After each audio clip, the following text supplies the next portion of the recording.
Good morning friends, Mishra sir mining class YouTube channel में आपका स्वागत है। आज की वीडियो, आज की क्लास में आप जो प्रीवियस ईयर की जो क्वेश्चंस डीजीएमएस की आई हुई है उसका डिस्कस करेंगे, जिसमें कि एक्सप्लोजन चैप्टर पर बेस्ड जो क्वेश्चन का कलेक्शन है उसको लेकर के आए हूं। तो आगे बढ़ने से पहले मिश्रा सर 03 यूट्यूब चैनल को आप सब्सक्राइब कर दीजिए, लाइक कर दीजिए और बेल आइकन दबा दीजिए ताकि हर वीडियो का नोटिफिकेशन आपको मिलता रहे और हर दिन की वीडियो की सीरीज को स्टडी करके आप एग्जामिनेशन की तैयारी को पक्का कर सके, एग्जामिनेशन को पास करके दिखाएं फ्रेंड्स।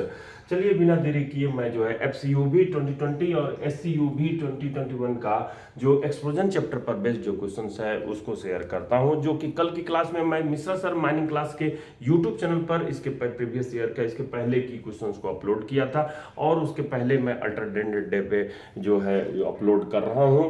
तो उसको जो है आप देख करके अपनी एग्जामिनेशन को तैयारी को पक्का कीजिए। चलिए मेरे कर्सर के साथ नज़र को मूव कीजिए। जो क्वेश्चन नंबर एफसीयूबी 2020 का एक्सप्लोजन पर बेस्ड जो क्वेश्चन पूछी गई है 2020 में, उसके क्वेश्चंस को लेकर के आऊँ। देखिए जैसे क्वेश्चन नंबर 47 का रहा है, क्या कह रहा है, मेरे कर्सर को नज़र को वहाँ पर मूव कीजिए। Water gas is formed by dash passing over heated dash. मतलब वाटर गैस, जिसको वाटर वेपर भी कहते हैं, वो is formed by, water vapour नहीं कहेंगे, वाटर गैस ही कहेंगे, इज फॉर्म्ड बाय, बनती है। वाटर गैस किसको कहते हैं, तो वाटर गैस CO और H2 के कॉम्बिनेशन को कहते हैं। तो water gas is formed by, वो कैसे बनती है, CO और H2, बाय पासिंग। तो क्या पासिंग करते हैं, ओवर हीटेड, किसके ऊपर, किसको पास करते हैं, तो एयर को पासिंग नहीं करते, कार्बन मोनोऑक्साइड को पासिंग नहीं करते, वाटर को पासिंग, हाँ वाटर को पासिंग करते हैं, लेकिन ओवर हीटेड आयरन पर पास नहीं करते। और none of the above.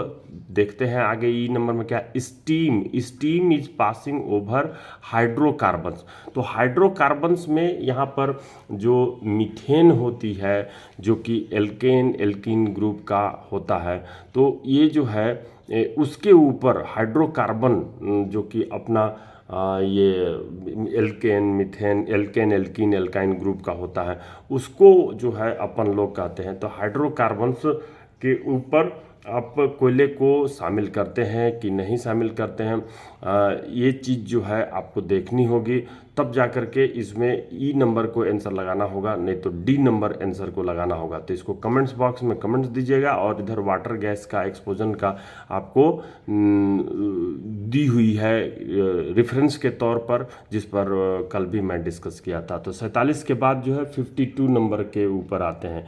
52 number, तो ये रहा 52 नंबर। क्या कह रहा है, in the mine the gas emitted is a mixture of 80%, 10%, 80% methane दिया है, 10% हाइड्रोजन दिया है, 10% इथेन दिया है।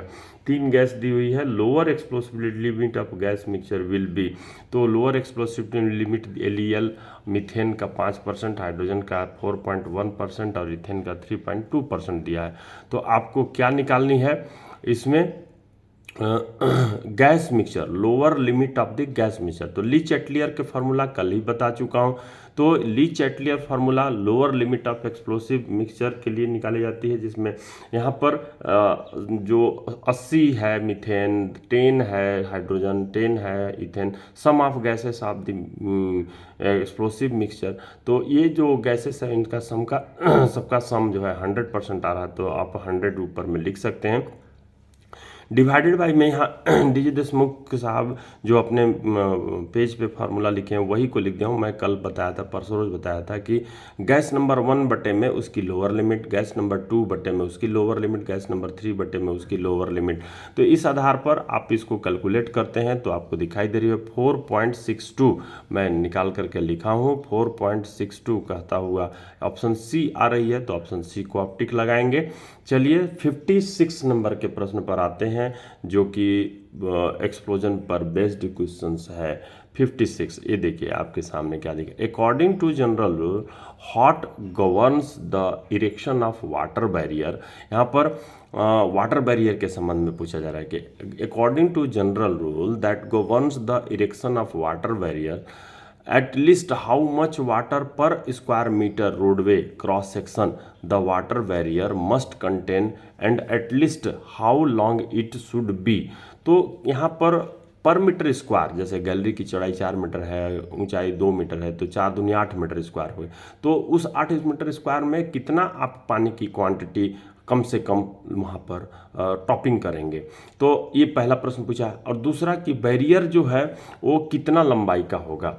तो इस संबंध में जो alternative measures of stone dust barrier, जिसके संबंध में रेगुलेशन 146 का दूसरा नंबर की बात किया गया है, तो यहाँ पर अमाउंट ऑफ वाटर जो होती है वो तो 200 लीटर पर मीटर स्क्वायर की बात किया गया है। और अगर पर मीटर स्क्वायर की जगह पे आपको पर क्यूबिक मीटर में कह दिया गया है तो 5 लीटर होगी। तो ये वैल्यू आप याद रखिए, 200 लीटर आप सी नंबर को चूज करेंगे। और 20 मीटर लंबाई एटलीस्ट जो होगी उसकी 20 मीटर लंबाई रहती है। तो इस तरह से आप जो है आंसर सी को टिक लगाएंगे। बाकी और प्रॉपर्टी दी हुई है उसको भी ध्यान में रखना है। चलिए 56 नंबर की प्रश्न हो गई है। अब जो है हम लोग आते हैं 91 नंबर का। तो 91 नंबर के लिए मैं जो है स्क्रॉल करता हूँ और स्क्रॉल करके लेके आता हूँ एक्सप्लोजन चैप्टर के लिए। जो आपका प्रश्न है एक्सप्लोजन चैप्टर के लिए 91 नंबर का, तो ये जो है मैं आ गया 91 नंबर प्रश्न पे। 91 नंबर प्रश्न, अब इसको मैं स्लाइड शो के तहत बड़ा कर देता हूँ। आपको स्क्रीन पर बड़ी हो गई है। 91 पढ़िए क्या कह रहा है। The law which provides that if A given mass of gas V is subjected to a change of pressure P and temperature T at one and same time, then P1 V1 बटे T1 बराबर P2 V2 बटे T2 is known as।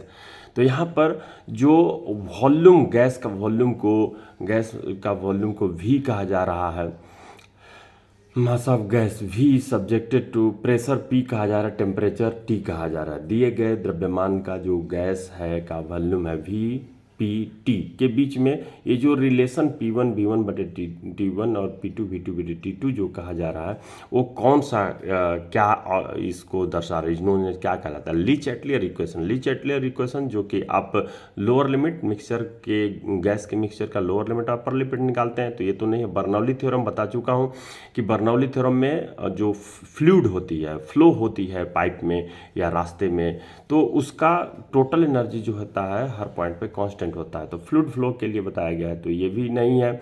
None of this, तो अब देखते हैं none of this होगी कि नहीं। ग्राहम्स लॉ, ग्राहम्स लॉ जो कि हमारा 2 लॉ ऑफ ग्राहम्स लॉ ने बताया है। एक तो फायर रेशियो बताने के लिए जो कि CO फॉर्म्ड बटे O2 कंज्यूम्ड, रेगुलेशन 137 का 12 का B नंबर में बताया गया। हर 30 दिन में आप जो एयर सैंपल लेकर के करते हैं। किरचॉफ लॉ जो होती है इसको जान लीजिए। किरचॉफ साहब ने कहा था कि किसी भी सर्किट में जो आने वाली करंट का सम होता है वो जाने वाली करंट के सम के इक्वल होता है। तो देखिए जैसे कि यहाँ पर आपको दिखाई दे रही है किरचॉफ लॉ में कि ये जो I1 है आ रही है, I2 आ रही है, I3 आ रही है, तो ये 3 जो है आ रही है। तो I1 plus I2 plus I3 बराबर जो जाने वाली करंट है, इस पॉइंट से जाने वाली करंट I4 I5 I6, तो बराबर I4 plus I5 plus I6। ये जो है किरचॉफ करंट लॉ जो है उसके अनुसार इसको हम लोग देखते हैं। तो वोल्टेज लॉ में भी इसी तरीके से है कि जो सम ऑफ वोल्टेज जो कि पॉजिटिव नेगेटिव होता है वो जो है इक्वल 0 के बराबर होता है। तो इस तरह से हम लोग उसको देखते हैं। अब यहाँ पर जो बर्नौली थ्योरम है, मैं यहाँ पर डी देशमुख साहब का कट पेस्ट रखा हूँ, उसको भी पढ़ लीजिए क्योंकि उससे भी संबंधित प्रश्न पूछ सकता है। It states when A fluid flow through a passage if varying cross section के में फ्लूइड फ्लो हो रहा है, तो total energy of the moving steam remains constant. Total energy जो मूविंग स्टीम है उसका कांस्टेंट रहता है, जो नो फ्रिक्शन लॉसेस, उसमें फ्रिक्शन लॉसेस नहीं हो रही है। तो टोटल एनर्जी हर समय कांस्टेंट रहती है वेराइंग क्रॉस सेक्शन में, यदि फ्रिक्शन लॉस को इग्नोर किया जाए, 0 माना जाए, कांस्टेंट माना जाए। The total energy is the sum of the kinetic and pressure energy. तो काइनेटिक एनर्जी और प्रेशर एनर्जी का सम होता है। And so it is follows that a reduction in the velocity energy, जिसके कारण से ये वेलोसिटी एनर्जी के रिडक्शन से फॉलोज होती है। Is compare accompanied by a corresponding increase in the pressure energy, अगर उसी के संगत जो प्रेशर एनर्जी है बढ़ती है, तो यहाँ वेलोसिटी एनर्जी मतलब काइनेटिक एनर्जी कम होगी, तो उसी के संगत प्रेशर एनर्जी में बढ़ोतरी होती है। और इसी का फायदा उठाते हुए हम लोग क्या करते हैं, जो अपनी इवेसी होती है उसमें इसकी फ़ायदा उठाते हैं, और भी फ्लूइड फ्लो में हम लोग इस सिद्धांत का फ़ायदा उठाते हैं। If you and we are the velocity water, तो इसको छोड़ दीजिए। आइए अपन लोग आते हैं, आंसर जान गए हैं कि ये जो है गैस लॉ है, तो गैस लॉ यहाँ पे आंसर सी को टिक लगाएंगे। ये नन ऑफ दिस ही होगी, बाकी लॉ से रिलेटेड में अलग अलग। Given equation is the combination of Boyle's law और चार्ल्स लॉ। बॉयल्स लॉ और चार्ल्स लॉ का कॉम्बिनेशन है, जिसको गैस लॉ के नाम से जानते हैं। तो ये जो है P1 V1 वाले P2 V2, आपने आंसर जान लिया 91 का। अब आते हैं 96 नंबर के प्रश्न पर। 96 नंबर का प्रश्न क्या कहता है, वो आइए। तो ये रहा 96 नंबर का प्रश्न, क्या कह रहा है, match the following. Stone dust barrier आपको एक कॉलम में दिया हुआ है, लोडिंग ऑफ डस्ट ये दिया हुआ है। तो प्राइमरी और लाइट बैरियर्स, सेकेंडरी और हैवी बैरियर्स, इंटरमीडिएट बैरियर्स।